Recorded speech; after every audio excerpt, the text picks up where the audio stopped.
Hello friends, இன்னைக்கு ரொம்பவே ஒரு ஹெல்தியான டேஸ்டியான வெயிட் லாஸ் ரெசிபி தான் பார்க்க போகிறோம். நம்ம சேனலில் அரிசி சேர்க்காத பிரேக்ஃபாஸ்ட் ரெசிபீஸ் இல்லை டின்னர் ரெசிபீஸ் பார்த்துருக்கோம். இப்போ லஞ்சுக்கு நம்ம என்ன செய்யலாம், எப்படி சாப்பிட்லாம் அப்படிங்கிறது தான் பார்க்க போகிறோம்.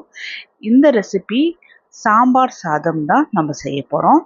நல்ல டேஸ்டியாக சாம்பார் ரெடி பண்ணிவிட்டு அதில் நம்ம எப்படி ஹெல்தி வெர்ஷனில் நம்ம சாம்பார் சாதம் ப்ரிப்பேர் பண்ணுறது அப்படின்னு தான் பார்க்குறோம். இந்த ரெசிபியோட ஃபுல் வீடியோ லிங்க் நான் கீழே பின் பண்ணியிருக்கேன். தேவைப்பட்டுச்சுன்னா நீங்கள் அதை பார்க்கலாம். வெயிட் லாஸ் பண்ணும்போது கஷ்டப்பட்டு சாப்பிட்டோம் அப்படின்னா கண்டிப்பாக அதை கண்டினியூ பண்ண முடியாது. நம்ம ரொம்ப ஸ்டபர்னாக இத்தனை நாள் நம்ம வெயிட் லாஸ் பண்ணணும் அப்படின்னு அந்த குறிப்பிட்ட நாள் வரைக்கும் தான் நம்மளால் ஃபாலோ பண்ண முடியும். ஆனால் இது போல் ரொம்ப டேஸ்டியாக ஹெல்த்தியான ரெசிபி சாப்பிடும்போது கன்சிஸ்டண்ட்டாக நம்மளால் ஃபாலோ பண்ண முடியும்.